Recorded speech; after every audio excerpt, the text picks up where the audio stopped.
Cette émission pour Ariel Jeffrey Kwaku, disparu le 12 mars 2018. Il avait 10 ans à l'époque. Il a quitté le domicile pour rendre visite à un ami. Il portait un manteau noir à capuche, un pantalon gris et des souliers jaunes. On en sait plus dans Les Femmes d'ici, maintenant.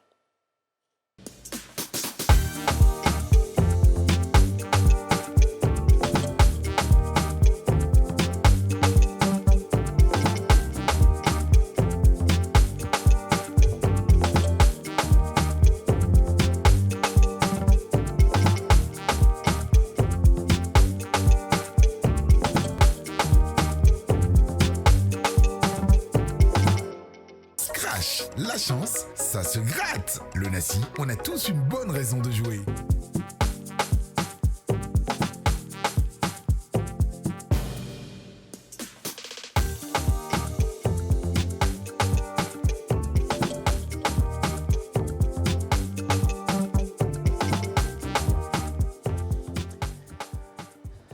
Bienvenue dans votre émission, l'émission des femmes d'ici. Vous savez qu'aucun sujet qui ne concerne la famille ou les enfants ne peut nous passer comme ça.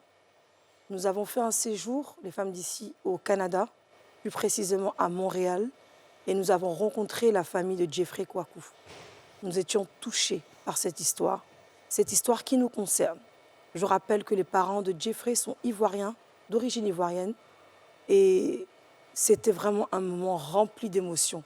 Aujourd'hui, sur ce plateau, nous avons Nour Bakayoko qui est présent, qui va nous accompagner et pouvoir nous donner plus d'explications sur l'état des parents et sur tout ce qui se passe partout dans le monde. Alors les filles et nous allons suivre maintenant ce jour-là avec les parents du petit Ariel.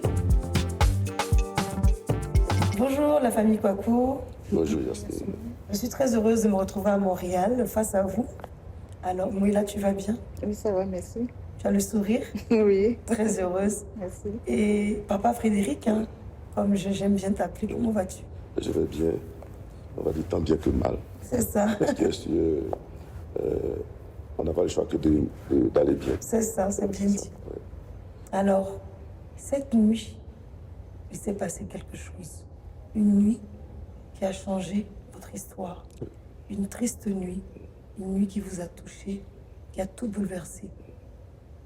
Alors, monsieur Kwaku, qu'est-ce qui s'est passé? Ça a été la nuit la plus longue. La nuit et les jours qui ont suivi, et les nuits qui ont suivi, ont été les nuits les plus longues jusqu'à aujourd'hui. Ce jour-là, c'était le 12 mars 2018. C'est un jour qu'on ne peut pas oublier, c'est sûr.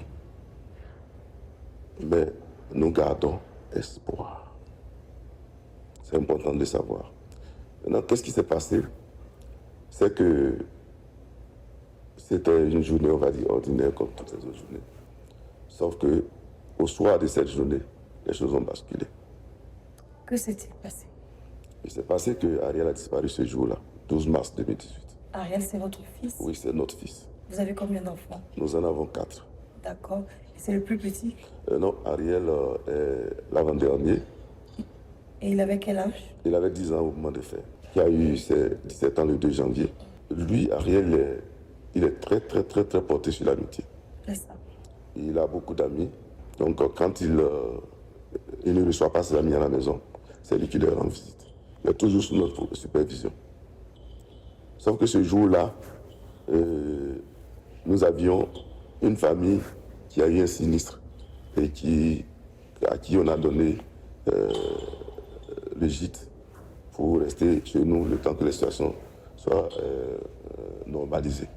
Et donc, ils étaient à la maison et pour nous, on n'avait pas d'inquiétude. Donc, on est sortis. Moi, je suis allé au travail. Et comme je suis enseignant, c'était une journée pédagogique, mais moi, j'avais des réunions. Et puis, ma femme, en ce moment, elle faisait son cours d'infirmerie. Donc, moi-même, à ma pause, j'ai appelé pour parler avec Ariel. Mais il dormait encore. Il dormait. Et donc, j'ai pu parler avec les amis. Et je leur ai dit que s'il s'est réveillé, qu'il m'appelle. Donc, après ça, quand j'ai fini à 15h, moi, je suis allé voir un ami. Je suis allé voir un ami parce qu'on préparait les obsèques du papa d'un ami. Donc, je suis allé pour une réunion. Et c'est quand j'y rentrais que ma femme m'a appelé pour dire qu'on ne voyait pas Ariel. Il n'était pas rentré à la Il maison. était quelle heure, madame? En ce moment, quand j'étais en formation, l'amie qu'on avait hébergée, j'ai vu qu'elle m'appelait, mais je pense que j'étais en examen, donc je ne pouvais pas décrocher. C'est après, elle me disait non, Ariel voulait aller chez son amie. Mais elle lui a demandé, est-ce que tu as demandé la permission à ta mère parce que je ne peux pas te laisser partir comme ça, il faut que je demande. Et Ariel lui a répondu oui. Elle dit non, il faut que tu sois rassurée, je vais appeler ta maman d'abord. Si elle me dit oui, je te laisse partir. Mais au moment où elle m'a appelé, j'étais en examen, voilà, je ne pouvais pas décrocher. Et après, je ne l'ai pas rappelé. Et les cours sont finis je pense qu'à 15h30. Dans le temps d'arriver à la maison, il était 16h. Donc, quand je suis arrivée, j'ai demandé à Père Ariel, elle m'a dit non. Ariel allait chez son ami depuis, c'était à 11h. Il dit depuis 11h, il est 16h, il n'est pas encore rentré. Et ça, c'est bizarre. Quand il va chez son ami, il ne dit pas comme ça. Donc, on dit, bon, ok, comme c'est la journée pédagogique, sans doute son ami aussi était en journée pédagogique. Non, j'ai appelé la mère de son ami. La maman de son ami, bon, elle ne décrochait pas. Et puis moi, je me suis déplacée et je suis allée là-bas parce que c'était à 2 rues. Puis elle m'a dit non. Elle, c'est vrai qu'il y avait journée pédagogique, mais il y a des parents qui vont au travail, qui ne savent pas où laisser les enfants. Donc le service de garde est ouvert pendant les journées pédagogiques. Donc la maman de son amie est gardienne en service de garde. L'ami d'Ariel s'appelle... tu te rappelles son nom? Ouais, c'est Ismaël. Voilà, donc Ismaël devait rester seul et sa mère n'a pas voulu parce qu'ils avaient 10 ans aussi comme Ariel. Donc il n'y a personne à la maison. Là, donc c'est comme ça, elle a dit à Ismaël, non, tu me suis à l'école, service de garde parce que je ne peux pas te laisser seul. Puisque la mère d'Ismaël ne savait pas qu'Ariel venait. Chez eux. Voilà, parce que d'habitude les enfants, c'est les deux qui concordent les programmes. Et puis après, ils nous mettent au courant. Donc, Ariel, il est parti, mais il n'a pas trouvé Ismaël. Il n'y avait personne, puisque Ismaël est parti avec sa mère. Donc, s'il n'a pas trouvé Ismaël à la maison, il allait où? Depuis 11h. Donc là, l'inquiétude commence à se faire. Et à cet instant, vous avez commencé à vous inquiéter. Exactement. Parce que non seulement ce n'est pas dans les habitudes d'Ariel, en plus, si Ismaël n'était pas là, où Ariel est parti. Exactement. Vu l'heure depuis 11h. Voilà. Qu'est-ce que vous avez ressenti? J'ai dit, bon, je vais essayer de tourner un peu dans le quartier, aller voir où il a l'habitude de jouer. Parce que souvent ici, là, il y a un peu les choses, comme on appelle les parcs, là. Donc, ils peuvent jouer les soccer. Donc, je suis allée fouiller un peu dans le quartier. Soccer, c'est le football américain, c'est ça, non? Non, le football. Le football même de chez nous. Ah, chez le nous, football, d'accord. Ici, ils appellent ça soccer. Exactement. Donc, j'ai fouillé un peu dans le quartier, j'ai pris mon auto, j'ai fouillé un peu partout, j'ai dit, c'est pas possible. C'est comme ça que j'ai appelé mon mari pour dire, ah, écoute, on ne voit pas Ariel. Comme ça, mon mari, automatiquement, il est rentré à la maison. Et qu'est-ce que vous avez ressenti quand vous avez entendu ça? C'est clair que... Vous étiez inquiet? Totalement. Chose qu'il fallait faire, c'était de faire le constat. J'ai constaté qu'Ariel n'était pas là et automatiquement, je suis allé au poste de police. D'accord. Pour aller signaler la disparition d'Ariel. Ariel, il était comment avec ses frères et sœurs? Qu'est-ce qu'on disait de lui aussi à l'école? Okay. Ce que je peux dire, c'est que Ariel est timide avec les gens qu'il ne connaît pas. Ça, c'est sûr. Avec ses amis, c'est un autre Ariel. Parce qu'avec ses amis, il s'éclate, il court, il est dans tous les sens. Mais quand il ne vous connaît pas, et quand on a de la visite à la maison, les adultes, il est totalement effacé. Très respectueux. Et il taquine aussi beaucoup sa petite sœur. Donc il a de très bons rapports avec ses frères. Alors, une nuit sans Ariel, vous êtes allé signaler à la police. Cette nuit, madame, je m'adresse à vous. Qu'est-ce que vous avez ressenti? Ce jour-là, je me disais, j'ai refusé l'idée qu'il avait disparu. Je me suis dit, sans doute, il allait chez un de ses amis qu'on ne connaissait pas. Ça peut arriver. Il allait revenir voilà. Il allait revenir sûrement. Et il était 23h, minuit. C'est là que j'ai commencé à me rendre compte que, effectivement, l'enfant a disparu. Bon, je peux dire, je n'acceptais pas encore je ne voulais pas employer encore le mot disparaître. Et 1h du matin, 2h, c'est là que je me suis dit, Ce n'est pas dans les habitudes de mon enfant. Sans doute, il est arrivé quelque chose. Sans doute, il est arrivé quelque chose. Et la police était là. Ils ont fouillé partout parce que ici, au Canada, à partir de 10 ans, il y a beaucoup d'enfants qui font des fugues. Souvent, quand les parents ils font des bêtises, les parents sont fâchés, puis ils sont fâchés, donc ils font des fugues, ils vont souvent se cacher quelque part pendant des jours, bien des heures, puis les parents les cherchent. Donc, Mais ce n'était pas le cas d'Ariel. non, et la police pensait que bon, c'était ce qui s'était passé, voilà. Donc, j'ai dit non, moi je n'ai jamais frappé mon enfant. Tout ce qu'il demande, si on voit que c'est dans les normes, on lui donne. Si ce n'est pas dans les normes, on dit non, ce n'est pas de ton âge, ou bien tu attends. Mais l'enfant n'était pas fâché, on n'était pas fâché avec lui. Seulement qu'il avait une journée pédagogique, il est allé chez son ami. Donc c'est ça. Donc, et puis je vais dire, la veille, il m'a donné la permission. Il a dit, maman, demain je n'ai pas d'école. Est-ce que je peux aller chez Ismaël? La veille, c'était dimanche. Puis j'ai dit, oui, tu peux aller chez Ismaël, mais tu dis à Tata Mat avant de partir. Donc, le lendemain, je lui avais déjà donné la permission. Donc, j'ai dit au policier, non. Mais la police, eux, ils voulaient quand même vérifier parce que j'avais faire leur travail. Voilà, c'est ça, je faisais le travail. Et c'est pénible quand ils le font parce que quand vous savez que vous avez été bien avec votre enfant ou que vous êtes bien avec votre enfant, ça fait encore plus. Vous avez l'impression qu'on ne comprend pas votre douleur. Alors, une nuit, 2, 3, une semaine, toujours pas Ariel. La pression monte, c'est difficile. On se fait toutes sortes d'idées. On imagine le pire. Oui. Et c'est ça qui fait plus mal. L'inconnu et puis l'attente. Est-ce qu'on a fait du mal à mon enfant? Est-ce que tout va bien? Ou est-ce qu'il va revenir? Beaucoup de questions. On est dans un pays où il y a beaucoup de psychopathes. Beaucoup. Ok. Est-ce qu'il est arrivé d'avoir des disparitions dans ce pays? Oui. D'enfants? D'enfants, et puis les enfants sont plus revenus. Bon, après, on les a retrouvés, mais morts. Ok. Voilà. Donc, j'imaginais aussi dire mon enfant. Et c'était difficile parce que je ne voulais pas. Bon, je ne sais pas, mais. Ça ne peut pas passer dans non, votre tête. j'ai refusé. Vous n'avez rien su. Voilà, j'ai refusé. J'ai prié Dieu, j'ai dit, si quelqu'un l'a pris, tant mieux. Mais j'ai prié que la personne prenne soin de lui. Peut-être c'est quelqu'un qui n'a pas d'enfant, qui a pris Ariel. Mais il ne faudrait pas que cette personne lui fasse du mal. Ça, c'était ma prière. Non, monsieur Frédéric, vous avez laissé votre numéro de téléphone pour que les gens puissent vous appeler au cas où s'ils le voyaient. Vous recevez beaucoup d'appels. C'est sûr. Et qu'est-ce qu'on vous dit? Avant de dire plus ou moins ce qu'on me dit, parce qu'il y a beaucoup de situations. Je vais revenir sur le soir. Quand la police est arrivée, la police ne nous a pas quittés jusqu'au petit matin. Ah. Oui. Parce qu'il fallait vraiment ramasser toutes les informations et puis lancer le premier avis de recherche. Et cet avis de recherche est apparu sur Internet à minuit. Ah, quand même le même jour. Oui, le même jour. D'accord. Je me souviens très bien que Divine était sur mes pieds. Et j'avais l'ordinateur posé sur l'autre pied.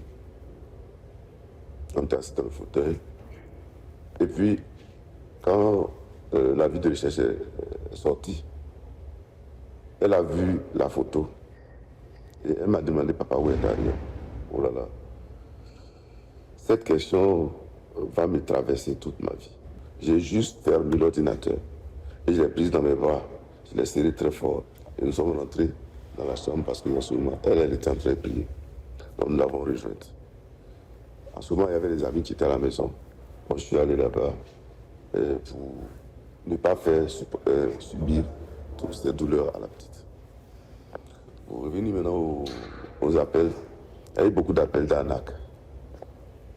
Ah bon? Oui. Dans cette situation difficile? Ben oui. Ben oui. De l'arnaque? Oui. Alors, juste pour dire combien la nature humaine est sadique. C'est vraiment? Ben oui. Moi, je dis merci à tous ceux qui ont été là avec nous. Il y a eu le peuple québécois qui s'est levé. On a eu la communauté qui s'est mobilisée autour de nous. Communauté ivoirienne? Oui. Et on a même une équipe de coordination qui a fait un travail formidable. Alors, Nous, aujourd'hui, nous avons décidé de venir ici à Montréal pour vous écouter. Et on aimerait vous dire que toute la Côte d'Ivoire vous soutient. Merci. Nous vous soutenons et nous savons que nous allons encore nous mobiliser afin de continuer les recherches. La question que tout le monde aimerait poser à la maman, parce qu'on dit que c'est la maman qui porte l'enfant, est-ce que vous avez déjà arrivé d'Ariel après toutes ces années? Combien d'années sont passées déjà? On est dans la 7e année. 7e année. Dans un mois. Le 12 mars, ça va faire 7 ans. Est-ce que vous avez eu des rêves, des révélations? Parce que je sais que vous êtes quand même un couple de prière. Ouais. Beaucoup.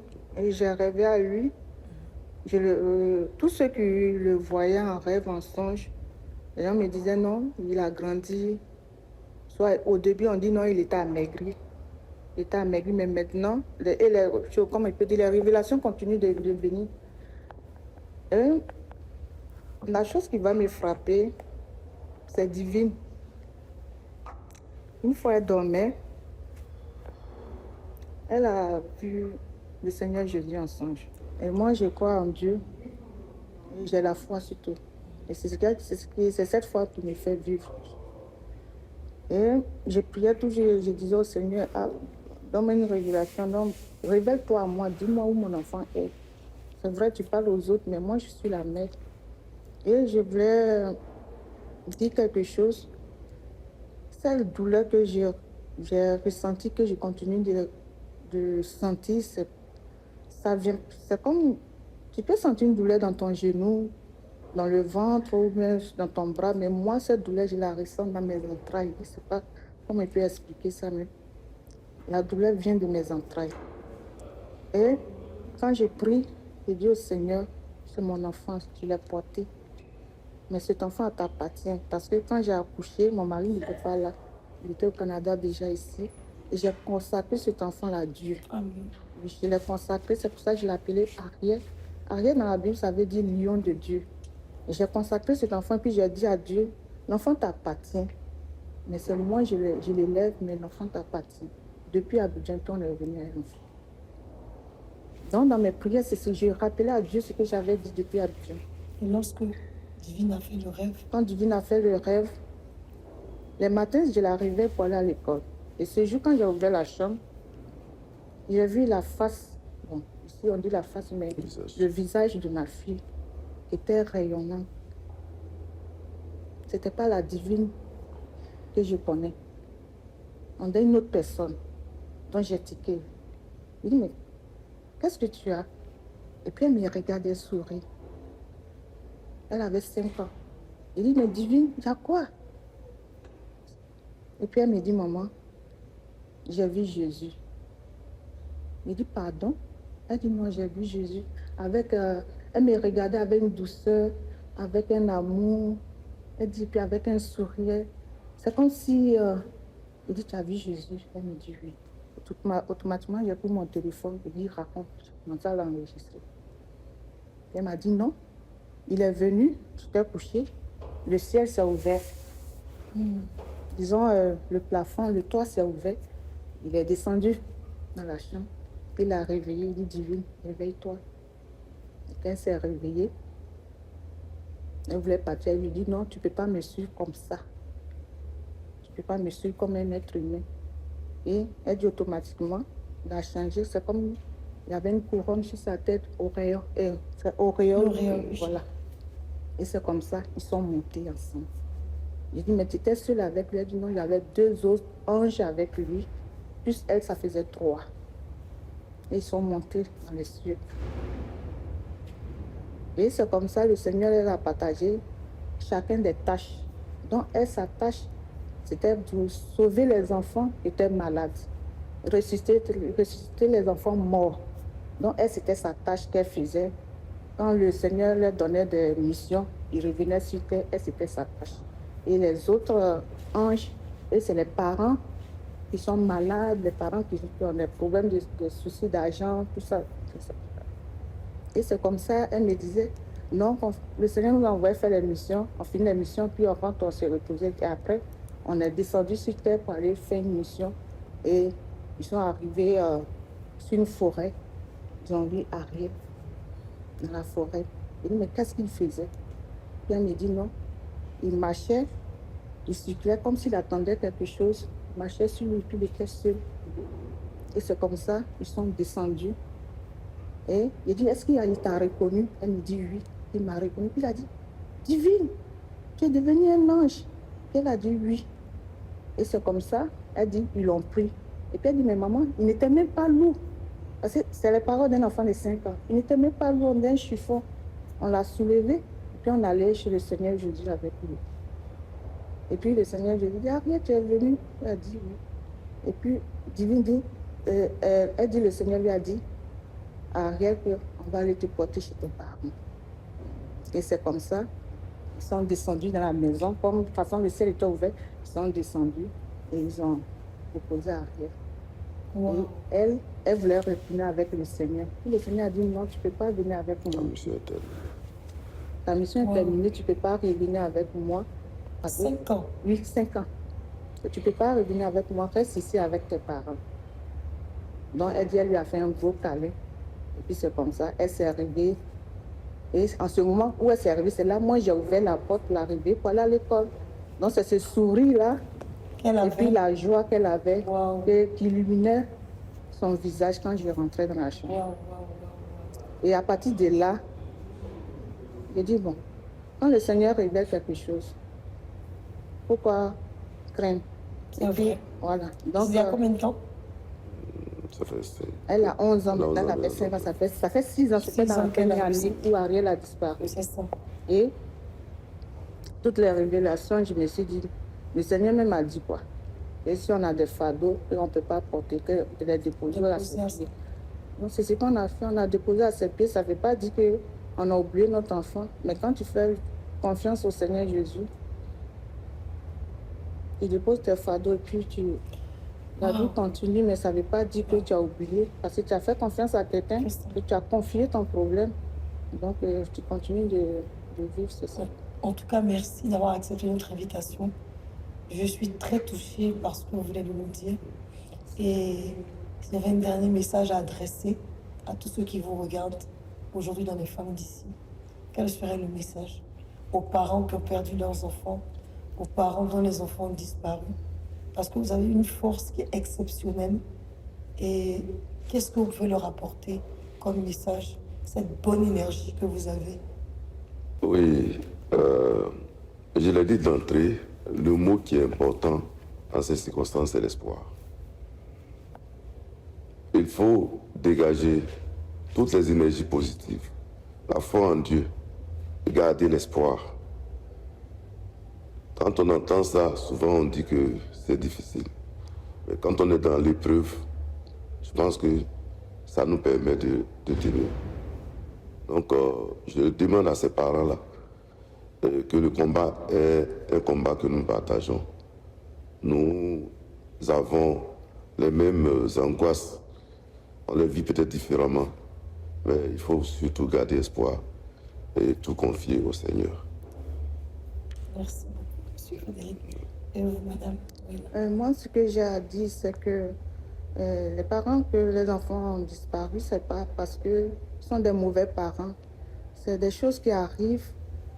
On ne peut pas les juger parce que quand tu ne vis pas la chose, tu ne peux pas comprendre. Nous, c'est difficile. On est deux avec les amis, on rit, on fait, mais quand on est dans notre lit, c'est pas évident. C'est pas évident. Et puis, chacun, je vois souvent, il voit mon mari triste, mais j'essaie les enfants sont de leur côté. Moi aussi, je suis triste, mais quand je suis à la maison, comme on dit, je me joue les durs. Mais quand je suis au travail, ou bien c'est quand je suis dans ma voiture, je suis seule. Là, si c'est pour pleurer ou bien c'est pour prier, je le fais. Mais c'est pour dire à ses parents d'avoir confiance en Dieu. Moi, c'est ce qui fait ma force. J'ai mis Dieu devant. Et puis, je continue de prier. Les révélations continuent d'arriver. Et en tant que mère, au fond de moi, je sais que mon enfant n'est pas mort. Mon enfant n'est pas mort. Non, je sais que mon enfant vit. Mais quand? C'est le jour du Seigneur que j'attends. Et puis, j'ai prié, j'ai béni la personne, j'ai dit à Dieu, donne beaucoup d'amour. Si mon enfant est chez cette personne, donne beaucoup d'amour à cette personne pour bien s'occuper de mon enfant. Et le jour où lui-même, le Seigneur va décider, c'est ce jour-là qu'on attend. Et Merci on beaucoup. espère toujours. Merci beaucoup. Et voilà l'histoire un peu de ce couple, les filles. Qu'est-ce que vous en pensez? Qu'est-ce que ça vous fait?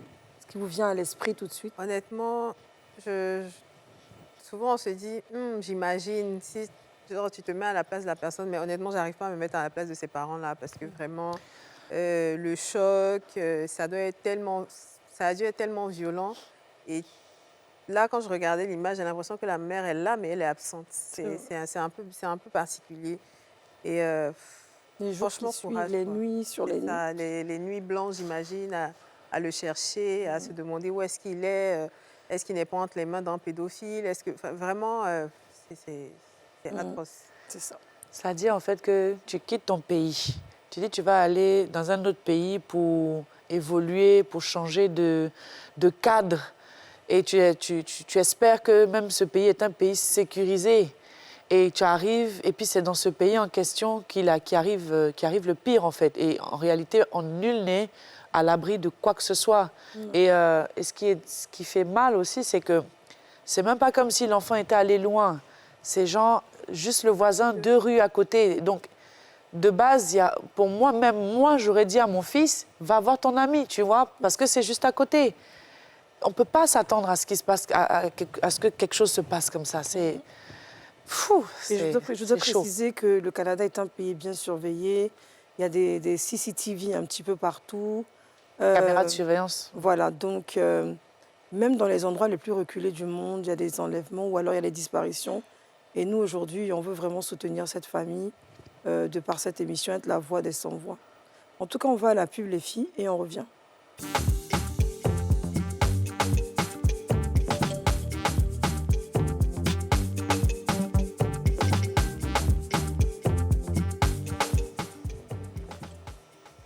De retour dans votre émission Les femmes d'ici, aujourd'hui nous recevons Nour Bakayoko et nous traitons le sujet de la disparition des enfants et surtout celui du petit Ariel perdu le 12 mars 2018.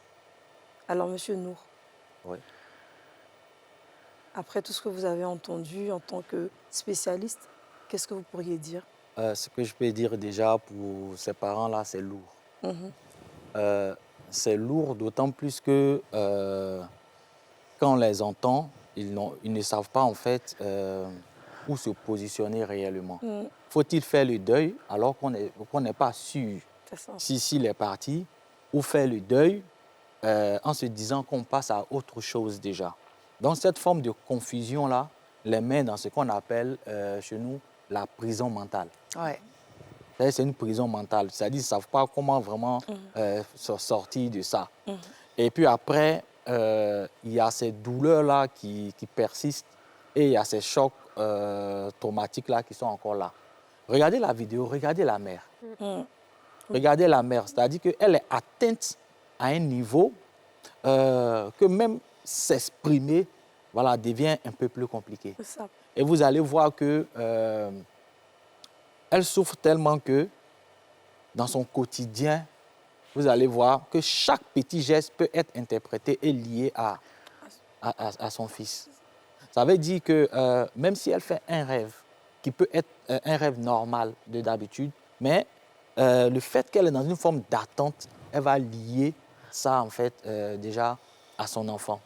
Et puis, il y a cet espoir-là, se dire qu'il viendra, il viendra. Donc, on est dans cette forme d'espoir. Vous savez qu'on va maintenir cet espoir-là, mais ça ne sera pas dans le temps. Et arrivé à un moment donné, désillusion. On se dit, mais ça, peut-être qu'il est parti, il n'est plus là déjà. Donc, ça devient un peu plus compliqué. Et puis après, espoir. Je ne sais pas si vous voyez un peu. C'est ça, c'est les montagnes russes, en fait. Voilà, désillusion, espoir, désillusion. Ce qui, déjà, leur permet de tenir, paradoxalement, c'est l'espoir. C'est ça. C'est l'espoir. Donc, ça fait tenir la famille, mais à côté, ça les fait souffrir. Oui, ça c'est sûr. Ça les fait souffrir. Donc, c'est ce qui leur permet de tenir sur ces deux aspects. Et il y a un fait qui est vraiment très important, quand ils en parlent dans la vidéo, c'est que c'est le soutien des pères, c'est-à-dire que le soutien de la communauté, tout ça. Parce qu'en réalité, vous allez voir, comme elle a dit, son ami, il habite on va dire ça juste à côté. Vous comprenez? Donc, ce choc-là, ce traumatisme est vécu par déjà les personnes qu'ils ont eu à recevoir chez eux. Et ces personnes-là, en réalité, même si on fait tout pour qu'ils soient plus à l'aise, il y a une forme de culpabilité qui est là. Oui, vous voulez dire les sinistrés? Les sinistrés, effectivement. Même la mère aussi, il y a une forme de culpabilité qui se présente. Si j'avais décroché, c'est vrai. Si j'avais décroché, si elle était devant moi, je serais tenté de lui demander, par exemple, le travail d'infirmière, là, comment elle le fait. Quand elle repart au travail. Voilà, quand elle repart au travail. Toujours bien. Parce que, est-ce qu'elle l'exerce toujours bien? Est-ce que, quand son téléphone sonne au travail, comment elle réagit? C'est ça. Parce qu'il y a ces chocs post-traumatiques-là qui sont là. Il y a lieu, déjà, comme ils le disent dans la vidéo, un peu plus loin, ils sont accrochés à la prière. Oui. Voilà, ils sont dans une forme de prière et tout ça. Beaucoup, ouais. Et vous savez, le Canada, quand même, on le dit tous, hein, dans le domaine scientifique, en termes de psychologie, ils sont quand même parmi les meilleurs. Oui, ça, il faut le dire. Ils sont vraiment parmi les meilleurs. Donc, ce que moi, déjà, je pourrais déjà conseiller, c'est que voilà, qui commence un suivi thérapeutique. Parce que, comme j'ai l'habitude de le dire, la prière, c'est spirituel. C'est vrai. C'est-à-dire que l'aide aussi d'un professionnel, je me dis que tout ça, ça leur permettra de vraiment tenir. Parce que là, c'est vraiment lourd. Le père, par exemple, il tente de digérer pour pouvoir vraiment soutenir sa femme quand il parle. C'est-à-dire, lui tente de digérer. Et les autres enfants aussi. Mais, oui, en réalité, il n'arrive pas, parce que c'est une indigestion carrément. Ouais, c'est ça. Vraiment, c'est une indigestion mentale. Puisqu'il y a les enfants aussi, il y a les autres frères qui sont là. Il faut être fort pour eux. Qui sont touchés par procuration. Donc, je m'inquiète un peu plus pour le père, parce qu'il est obligé de faire fi de sa douleur. C'est ça. Il est obligé de faire fi de ses émotions, de faire fi de tout ça, pour pouvoir être le pilier émotionnel de toute cette famille, etc. Alors, nous allons donner des nouvelles récentes de la presse canadienne qui suit ce dossier. Pour nous, pas de corps, ça voudra dire qu'Ariel est vivant. Les années passent, mais la peine ne s'efface pas. Si ça avait été le pire, on l'aurait su. On l'aurait su. Pour le père d'Ariel, Jeffrey Kouakou, Frédéric, la présentation de la nouvelle affiche de son fils, disparu depuis le 12 mars 2018, représente une nouvelle étincelle d'espoir. Un espoir qui tient bon 7 ans plus tard. Si nous, on baisse les bras, les autres là, ne trouveront aucun intérêt à se battre pour nous. Pour le réseau Enfants Retour, la démarche est essentielle. C'est un des parcs où est-ce que Ariel venait jouer, c'est son quartier ici. Une démarche qui pourrait, qui sait, mener à de nouveaux renseignements et donc aider le SPVM dans son enquête complexe. Les enquêteurs affectés au dossier étaient même sur place ce matin. J'ai trop d'expérience pour savoir que ce genre de situation-là reste inerte et reste impossible à résoudre pendant tout le temps. À un moment donné, on va avoir un résultat. À l'époque, Ariel, âgé de 10 ans, avait quitté son domicile pour aller voir un ami. Il n'est jamais arrivé à destination. On passe en dessous quand même. Ce fut alors le début de recherches intensives où tout, absolument tous les moyens, avaient été déployés pour le retrouver. Jimmy Fournier s'était grandement investi à titre de bénévole. C'est sûr que ça nous marque là, à long terme. Là. Puis c'est sûr que moi, mon plus grand rêve, ce serait qu'il soit retrouvé.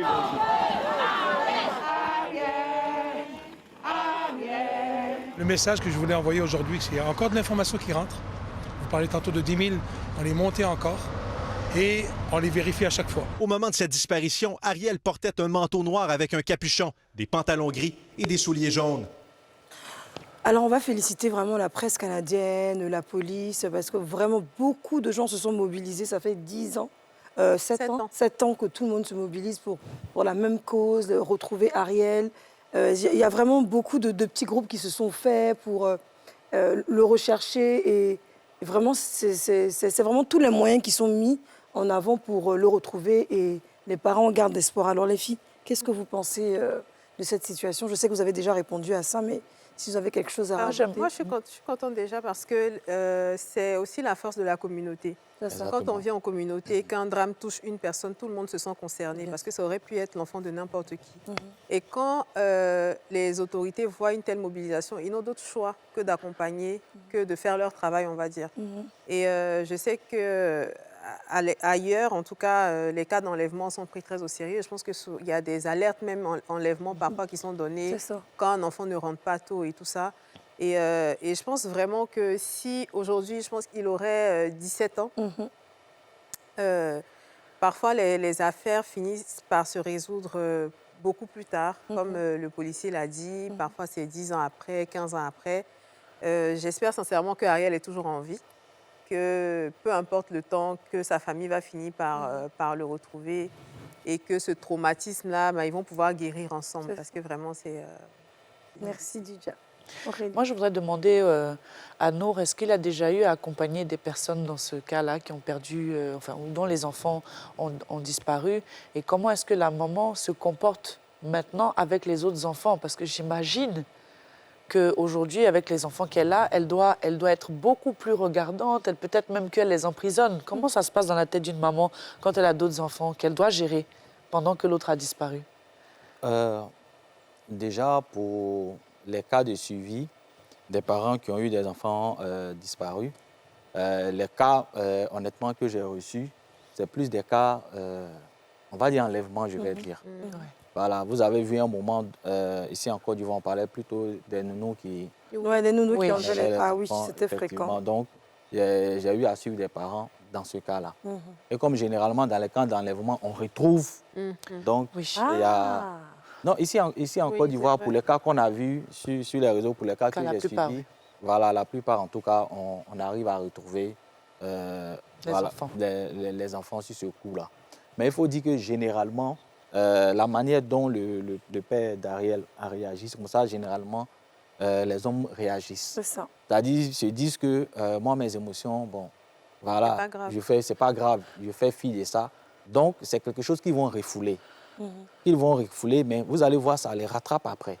Ils vont refouler pour pouvoir vraiment gérer la situation. Et quand ils refoulent, vous allez voir qu'ils vont tenter de présenter une mine de « ça va, il n'y a rien, je suis quand même assez fort ». Donc, on n'arrive pas réellement à percevoir en griffe les morceaux de tristesse sur son visage. C'est-à-dire qu'il tente de camoufler cela. Et l'extérieur peut prendre ça comme « mais toi, ton enfant… » et truc, et puis apparemment, André, ça te dit rien. Là, tu vas au travail. Alors que lui fait l'effort de pouvoir bien paraître pour ne pas que les autres aussi soient dans le fond. Donc, il souffre doublement du fait qu'il refoule ses émotions, ça lui fait mal, et puis on lui reproche de ne pas vraiment paraître. Donc, vous allez voir que ça joue souvent sur la dynamique du couple, la dynamique familiale. Les mères, par exemple, il y a deux choses. C'est-à-dire que l'enfant qui suit, l'enfant qui a disparu, vous allez voir que le cadet, il est soit surprotégé, voilà, il est beaucoup plus choyé, etc. C'est-à-dire qu'on transfère toute l'affection qu'on a déjà sur cet enfant-là pour qu'on se dit que c'est de l'amour en stock, voilà, qu'il faut vraiment partager en espérant que l'autre, quand il viendra, rentrera dans le moule. Donc, vous allez voir que l'éducation, par exemple, de cet enfant-là, sera un peu plus laxiste. Voilà, sera un peu plus... Là, on parle des parents, mais les enfants ont perdu leur frère aussi. Il y avait une certaine dynamique, il y avait une fratrie qui était là. Il y a un membre qui n'est plus là. J'imagine qu'il a encore son lit, ses affaires. Comment est-ce que les enfants peuvent dealer avec ça? Oui, déjà, comment on appelle ça? C'est comment on appelle le conseil familial. C'est-à-dire que c'est le père qui réunit la famille ou la mère pour essayer de parler comme une forme de groupe de parole pour aider les enfants à évacuer. Parce que souvent, on va se dire que les enfants, là, est-ce qu'ils peuvent bien cerner ça? Mais en fait, ils cernent. Et vous allez voir que souvent, même quand ils ne parlent pas, ils peuvent avoir des formes de pensée qui peuvent déjà agir sur le fonctionnement de leur psychisme même. Vous allez voir que plus loin dans la vidéo, il y a l'enfant de 5 ans qui fait des rêves. C'est ça. Voilà, qui fait des Sa rêves. sœur. Voilà, qui dit non, Jésus lui parle. Voilà, lui demande de faire ci, lui demande de faire ça. Parce que chez les enfants, il y a ce qu'on appelle la pensée magique. Il y a ce qu'on appelle la pensée magique. C'est-à-dire qu'il va tenter de pouvoir digérer ça en essayant de trouver autre chose pour pouvoir se retrouver. Donc, en réalité, ce que les parents font, comme je l'ai dit, au Canada, c'est possible déjà de faire suivre les enfants de telle sorte qu'ils puissent vider, comment on appelle ça, tout ce qu'ils ont comme émotion. Tout ce qu'ils ont comme émotion, tout ce qu'ils ont Comme stress, comme bribe de traumatisme et comme incompréhension. Ça. Et comme incompréhension et comme confusion. Pour ne pas qu'ils puissent grandir déjà avec cette idée-là. Et en tant que psy, quel conseil, par exemple, tu pourrais donner à une telle famille? Est-ce qu'on fait un deuil? Est-ce qu'on ne le fait pas? Dans quelle position est-ce qu'on se met en tant que famille? Alors, tu vas répondre juste après la pub. On va à la pub et on revient.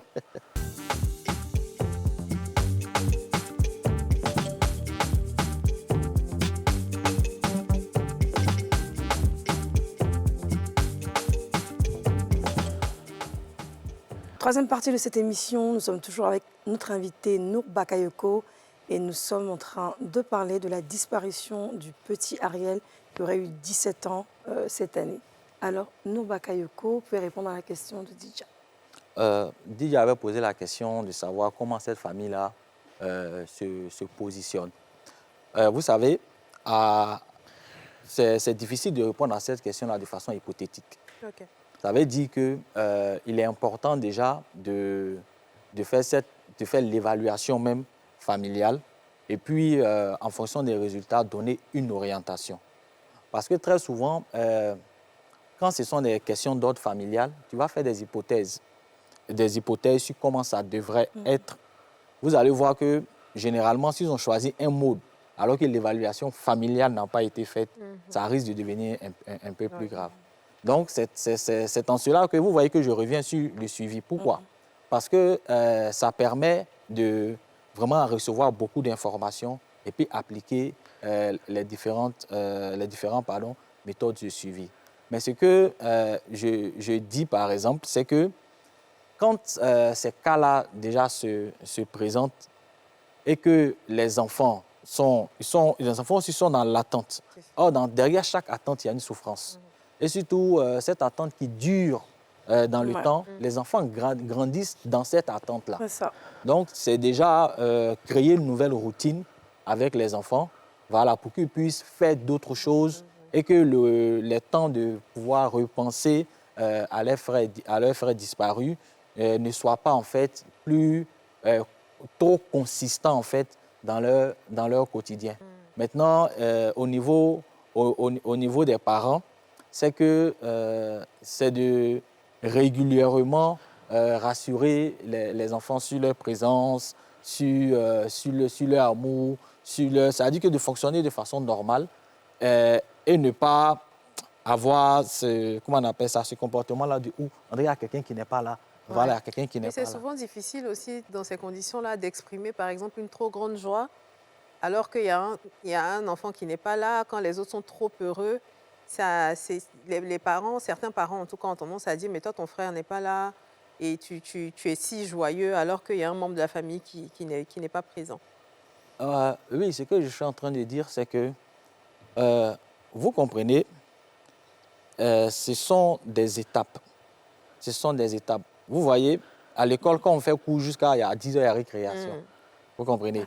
C'est-à-dire que on ne doit pas maintenir cette souffrance entre griffes là, toujours dire non, il n'est pas là, il n'est pas là. À force de s'apitoyer sur le sort, ça fait qu'il y a des choses qui sont difficiles à débloquer. Oui. Donc, vivre normalement, on sait que forcément, on a un frère qui n'est pas là, on a un enfant qui n'est pas là. Et ce qui est bien, c'est que toute la communauté est mobilisée déjà pour oui, ça c'est vrai. Et toute la communauté est prête, comme on le dit en Côte d'Ivoire, est prête pour vous en fait. Et je voudrais préciser aussi que les parents ce que Didier a dit, ce sont des cas qui existent et c'est tellement vrai. Mais Exactement. dans ce cas particulier, les parents ont tellement, je ne sais pas comment dire, mais c'est comme si je dirais un ange qui leur a apporté cette force de pouvoir donner beaucoup d'amour aux enfants, de bien les éduquer. Au contraire, les enfants même sont même plus forts, plus rodés. C'est vrai qu'il peut y avoir des moments peut-être de relâchement, mais ils essaient vraiment. C'est devenu une famille 2 fois plus soudée qu'il était déjà. Et comme c'est aussi des croyants, donc ils ont hope, comme on dit, espoir de Dieu. Et avec cet espoir-là, ils vivent bien. Ils ne vivraient pas peut-être à 100% super bien parce qu'il y a toujours quelque part dans le creux du cerveau la disparition. Mais ils essayent et ils y arrivent. Moi, quand je les ai rencontrés, c'est des personnes formidables, très accueillantes, très gentilles. Alors, du coup, est-ce que tu peux nous parler un petit peu des personnes qui appellent? Parce que pendant que l'enfant n'était pas là, il y a beaucoup de gens qui ont appelé. Lui, là, va dire, je l'ai vu. Celui-là va dire, oui, mais je l'ai rencontré. Je vous donne tel numéro, je l'ai vu à tel endroit. Parce que tout le monde essaye de se jouer les intéressants. Et surtout, il y a beaucoup de mauvaises informations qui circulent. Ça devient comme du jeu pour plusieurs personnes. Et c'est là où ça devient plus difficile des fois. Parce que là, tu te dis, peut-être chérie, j'ai eu telle information, c'est bon, on va le retrouver. Et puis au final, c'est un espoir Après aussi, perdu, il ne faut quoi. pas négliger chaque appel. C'est vrai qu'il y a beaucoup de gens qui veulent aider, mais je pense qu'il ne faut pas négliger chaque appel. Même si ça peut être, ça peut être une fausse alerte, mais souvent c'est l'appel même qu'on néglige le plus qui peut révéler une information importante. Et ça donne espoir. C'est ce que je viens de dire. Et puis... Mais quand ils appellent, la police aussi est inclue. Ouais. Donc, la police canadienne est inclue, ils mènent leurs enquêtes et ils se rassurent que vraiment le plus petit appel, l'indice qu'on leur donne. En tout cas, ils ont vraiment fait tout ce qu'il y avait à faire. Il n'y a rien qui a été délaissé, en tout cas. Tout a été mis en avant. Mais c'est dommage de donner l'espoir aux parents. C'est ça. Mais ce que je veux dire aussi, c'est que il y a une chose qu'il faut reconnaître. Hein. Vous savez, sur le continent américain et autres, les affaires d'enlèvement, c'est vraiment pris au sérieux. Ah oui, très au sérieux. C'est-à-dire qu'il y a une unité spéciale vraiment qui s'occupe de ça. Bien sûr, c'est ça. Maintenant, concernant les appels, vous savez, souvent, dans ces cas-là, il y a des personnes qui se disent, mais comment je peux aider? Comment je peux aider?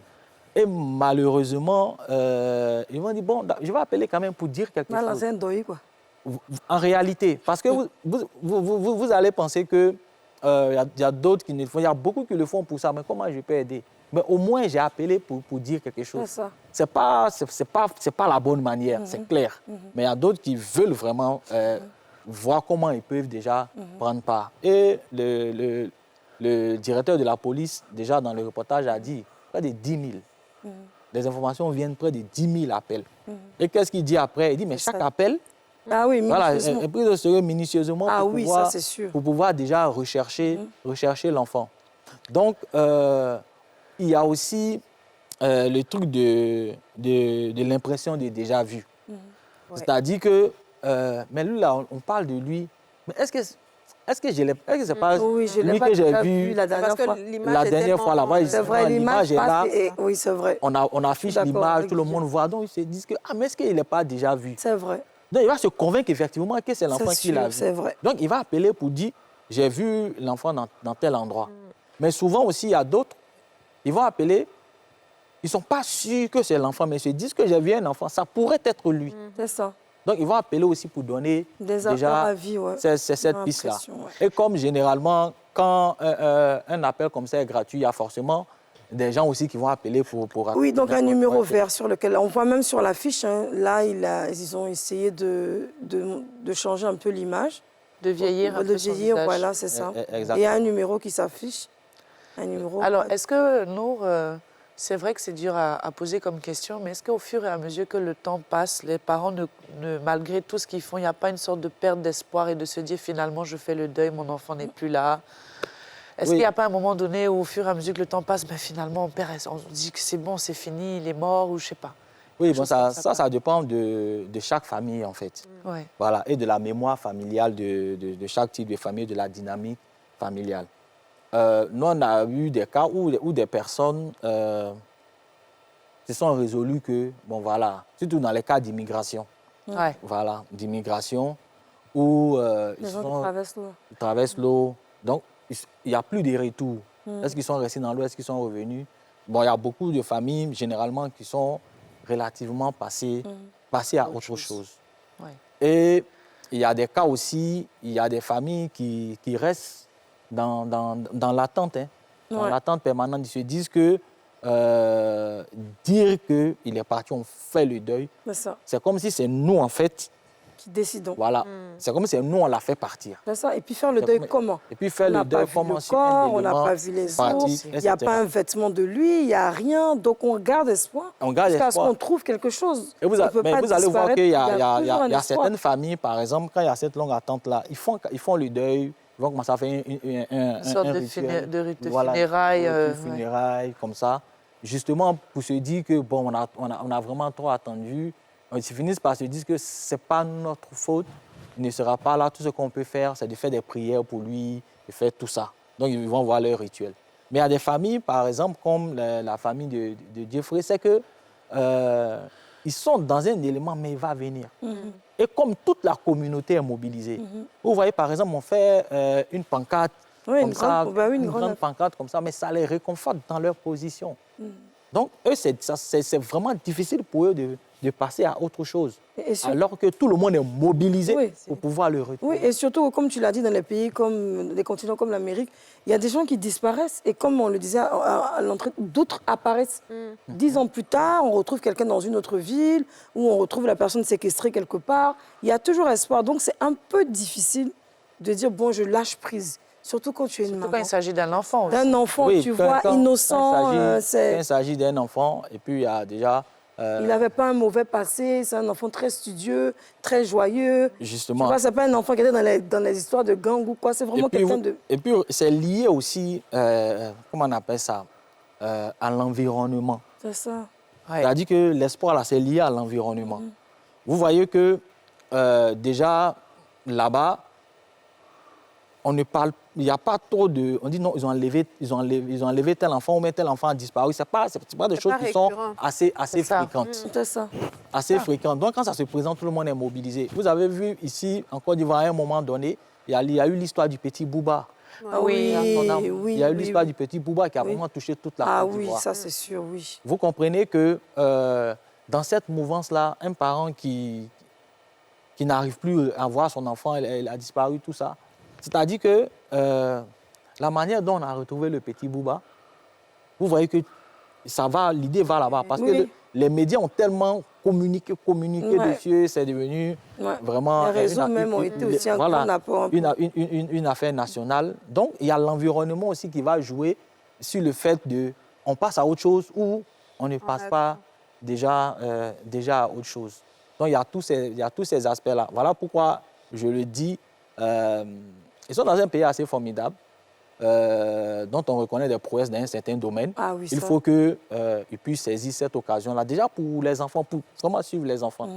Comme je l'ai dit là, ils ont déjà, je vais dire, un pilier sur lequel ils s'accrochent, leur foi. C'est ça. Donc ce sera ton dernier mot, oui.